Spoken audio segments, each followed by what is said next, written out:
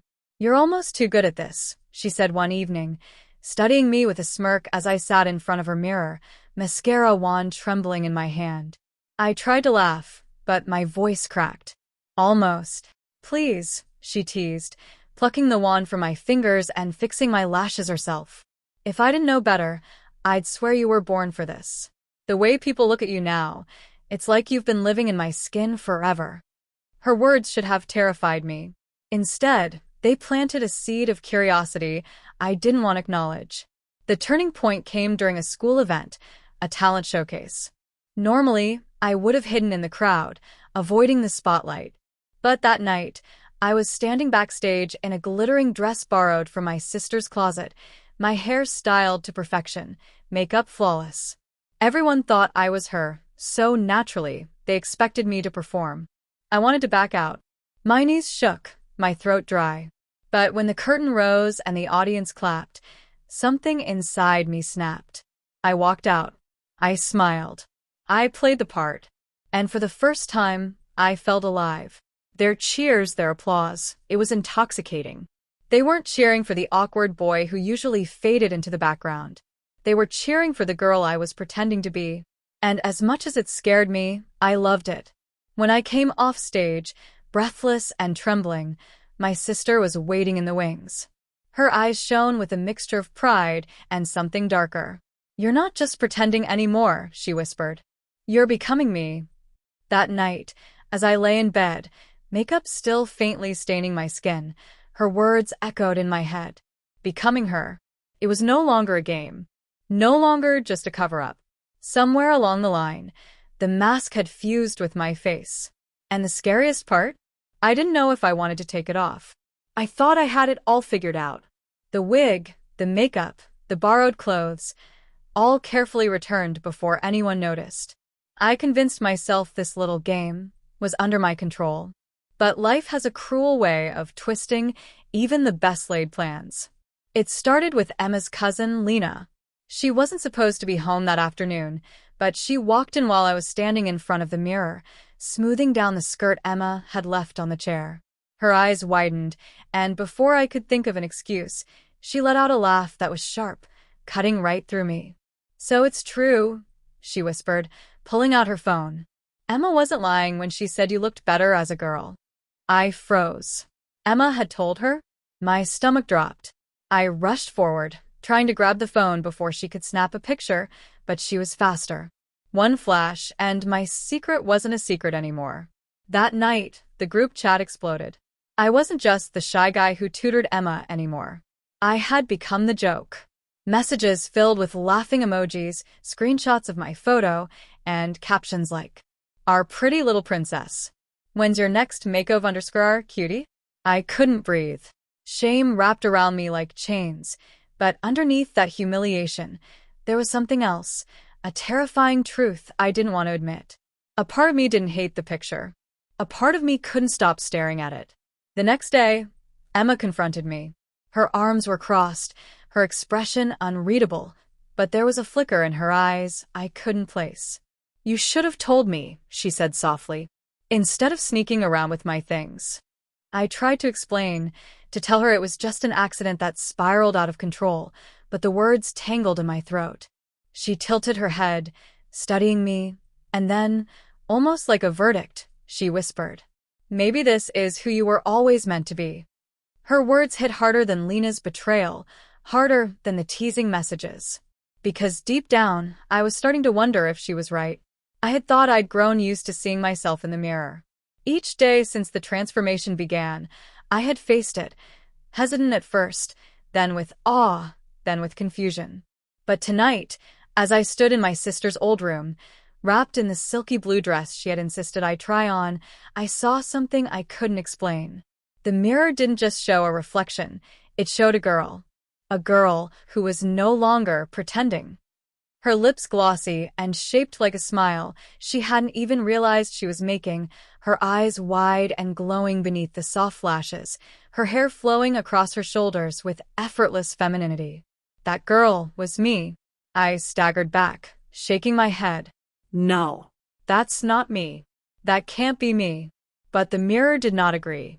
The boy I had once been, the one who hid behind hoodies, who avoided eye contact, who never once imagined wearing mascara or dresses, was nowhere to be seen. And it wasn't just physical. It was the way I felt. The way my body carried itself, the way my voice had softened without me even trying. The way every gesture flowed naturally, as though I had always been this way. "Do you see it now?" A voice whispered from behind me. I turned.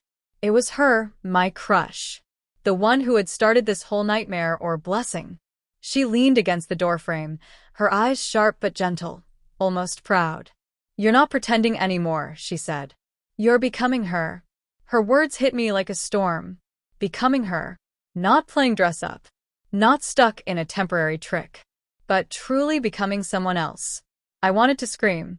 I wanted to tear the dress off, wipe away the makeup, run outside, and demand the world to see me as I used to be. But my legs didn't move. My hands stayed frozen at my sides. Because somewhere, deep inside, I knew she was right. The mirror didn't lie. And the scariest part of all? A quiet, trembling part of me didn't want to go back. The next morning, I woke with a start. My body felt lighter, my skin softer, and the faint scent of perfume still lingered on my wrists where she had dabbed it the night before. For a moment, I thought it had all been a dream. The mirror, her words, that terrifying moment where I saw myself as someone else. But when I stumbled toward the bathroom and flipped on the light, the dream followed me. The girl in the mirror was still there. Her hair, tousled but graceful. Her lips, even bare, still shaped like something delicate. Her eyes, rimmed faintly with last night's mascara, giving her a doe-eyed look. I touched my face, half expecting the illusion to shatter. But it didn't. "Still here," I whispered to myself. A shiver ran through me. School was worse. Whispers followed me everywhere. I caught them in the corners of hallways, the snickers behind cupped hands, the gasps when I walked past. It wasn't just about the transformation, it was about the way I carried it now. I wasn't hunched over, hiding in shame. I walked straight, almost proud, though every step made my heart hammer. And she was always there, my crush, watching, smiling, guiding me with the smallest gestures, the subtlest pushes. A brush of her hand on my arm when I hesitated, a whisper of chin up when I tried to shrink away. By lunch, rumors had spread faster than wildfire. "She looks just like her." "Did you see her hair?" "No way, that's the same person." I wanted to disappear. I wanted to vanish into the floor. But then something unexpected happened. A group of girls, ones who had never so much as glanced my way before, stopped me in the cafeteria line. "Hey," one of them said with a grin. "You're cute. Want to sit with us?" I froze. My tray wobbled in my hands. I wanted to say no, to run, to scream that I wasn't one of them. But her voice echoed in my head. "You're not pretending anymore. You're becoming her." And so, against every instinct screaming inside me, I nodded. That afternoon, sitting at their table, listening to their laughter, their gossip, their playful jabs, I realized something terrifying. They didn't see me as a joke. They didn't see me as a boy in disguise. They saw me as one of them. And worst of all, I was starting to feel like I belonged. I stood in front of the mirror, my chest heaving, my palms damp with sweat. The soft glow of the vanity lights bathed my reflection in a golden hue, and for the first time, I realized that the person staring back wasn't me, at least, not the boy I once knew. My jawline had softened, my lips looked fuller with the gloss I'd almost absent-mindedly applied, and my eyes carried a sparkle that hadn't been there before. I touched my cheek, and my reflection followed, a stranger yet familiar. Was this really me? Or had I crossed a line I could never return from? Behind me, the faint sound of heels clicked against the wooden floor. Delilah stepped into the room, arms folded, a sly smile playing on her lips. "You see it now, don't you?" she said, her voice velvet smooth. I swallowed hard. "See what?" "That you've already changed. That the boy you were is slipping away, and what's left is her." Her words made my stomach twist.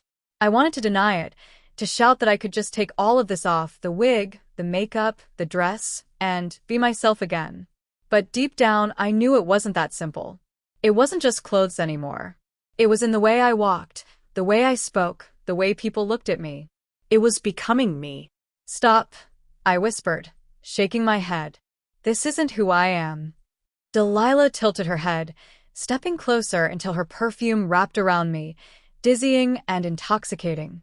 "Isn't it?" she murmured. "You don't look disgusted. You don't even look afraid. You look alive."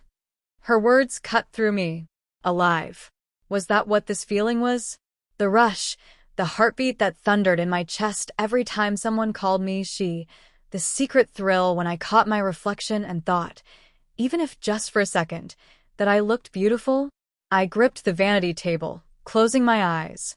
My mind screamed for control, for clarity, but my body betrayed me. My breathing quickened, my cheeks flushed, and my lips curved into a smile I didn't mean to show. Delilah leaned in, her lips brushing my ear. "There's no going back now," she whispered. "The mirror doesn't lie. And neither do you." I opened my eyes again. The girl in the mirror smiled back at me, confident, alluring, alive. And for the first time, I didn't look away.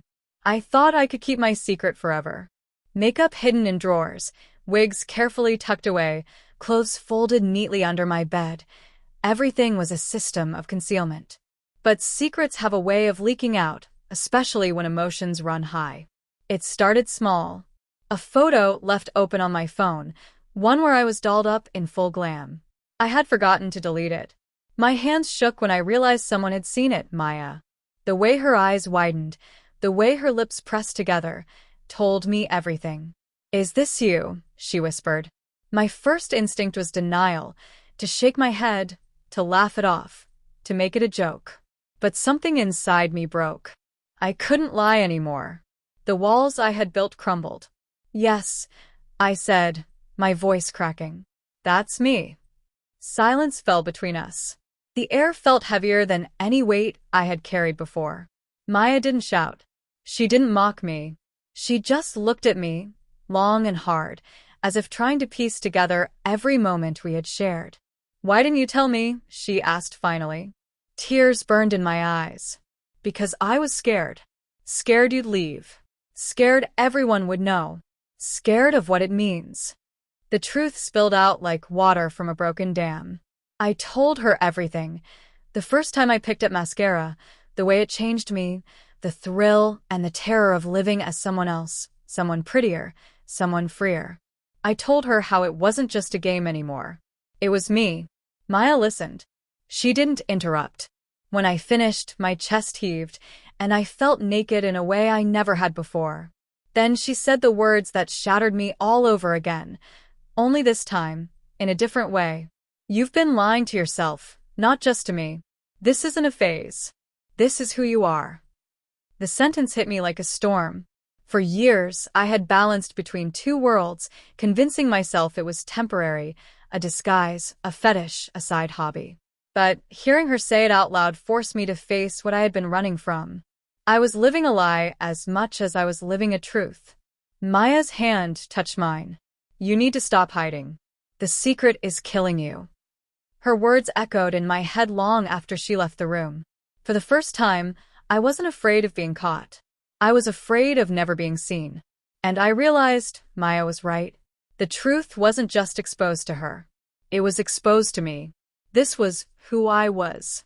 And there was no going back. Days passed, but nothing in my life returned to normal. What started as a harmless dare had now spiraled into a reality I could neither control nor escape. The mascara that had once felt like a silly little joke had become my lifeline, the one thing that made me feel whole. But it wasn't just the makeup anymore, it was everything that came with it. The clothes, the mannerisms, the way people looked at me. I wasn't just a guy in makeup to them anymore. I was her. My reflection was no longer foreign. The girl staring back had curves, a softness, a glow that had nothing to do with who I used to be. And yet, the longer I looked, the more it terrified me how much I needed that reflection. Without her, I felt incomplete. But with every passing day, the weight of secrets grew heavier. My friends had stopped asking questions, most of them just assuming I'd chosen this new life. My sister, though, kept giving me that knowing look, half proud, half worried. She'd whisper, "You're slipping further than you realize." And maybe she was right. It wasn't just about the fear of being found out anymore. It was about the parts of me that had changed permanently. I noticed my voice naturally softening, my walk swaying unconsciously. Teachers treated me differently, classmates admired me, and some even envied me. Strangers complimented me without hesitation. I was no longer invisible. I was unforgettable. One evening, while I sat at my desk trying to do homework, I caught myself absent-mindedly brushing mascara onto my lashes. I hadn't even thought about it. It was like breathing, automatic, necessary. The scariest part? I didn't want to stop. But the world doesn't let you live in peace when you're hiding a truth this big. Rumors started circling. Whispers about who I really was, about what I was hiding. The lines between reality and performance blurred. I had become too good at this. Too convincing. And then it happened. A message pinged on my phone. One line that froze my blood. I know your secret. If you don't want the whole school to find out who you really are, meet me tomorrow. Alone. I stared at the screen, my heart pounding. Someone had discovered the truth. Someone knew. For the first time, mascara didn't feel like a mask of beauty. It felt like a chain. Because now, I wasn't just trapped by my reflection. I was trapped by someone else's power over me. And I had no idea who it was, or what they wanted. The night pressed in heavy, the silence broken only by the ticking of the ornate grandfather clock in the living room. I sat curled up on the velvet armchair, staring at my reflection in the darkened window. My hair cascaded over my shoulders in soft waves. My lips painted a shade of crimson that still felt too bold, too dangerous. Every detail of my appearance screamed of the girl I had been shaped into, but deep inside, I was still wrestling with the boy I once had been. I wanted to believe I had control over my own choices, that this was all just circumstance, but the whispers of doubt gnawed at me. Every day, every glance in the mirror, it became harder to remember where I ended and where she began. The house felt colder than usual. Maybe it wasn't the draft that unsettled me, but the realization that nothing around me was truly mine. The clothes I wore, the perfume that lingered in the air, even the way I moved, graceful, deliberate, belonged to someone else's plan, not my own. Then came the sound that froze my breath, hushed voices from the study. I rose, padding softly across the hall, heels clicking faintly against the wooden floor. I shouldn't have listened. I knew it. But something in the tone, secretive, sharp, drew me closer. Do you really think they'll hold up much longer? A woman's voice asked, clipped and impatient. She's adapting faster than expected. Another voice replied, this one low and male. But the cracks are still there. We push harder, and she'll break exactly where we need her to. My pulse raced. Break. Push harder. They weren't talking about someone else. They were talking about me. I pressed myself against the wall, barely daring to breathe. The words sliced through me like glass. So this was all part of a plan. The doubts, the confusion, the endless pressure to conform, it wasn't just coincidence. Someone had orchestrated every moment, every transformation. The betrayal was suffocating. I wanted to storm into the room, to demand answers, but my legs wouldn't move. My throat tightened, my body trembling as though the very walls were closing in on me. The voices continued. She's beginning to believe in her own reflection, the man said. Once that happens, she'll stop resisting. Identity is fragile, you just have to give it a new shape. I stumbled backward, my heel catching on the rug. I nearly cried out, but somehow caught myself, pressing a hand over my mouth. My heart thundered so loudly, I feared they would hear it. I backed away, retreating into the shadows of the hall, until I was safe in the solitude of my room. The door clicked shut behind me, and I slid down against it, trembling uncontrollably. My breath came in ragged gasps, tears stinging my eyes. The betrayal wasn't just in their words, it was in the fact that deep down, part of me already knew. The transformation wasn't an accident. It was a weapon. And I was the target. The days leading up to the end of summer were heavy with suspense. I could feel the walls of my double life closing in tighter with each passing moment. Every time I looked in the mirror, I didn't just see the boy I had once been or the girl I was forced to play. I saw someone entirely new. Someone fragile, someone powerful, someone lost between masks. My sister, however, was more radiant than ever. She paraded me around like her favorite accessory, whispering in my ear before every outing, "Remember, you're perfect when you stop pretending. Just let go."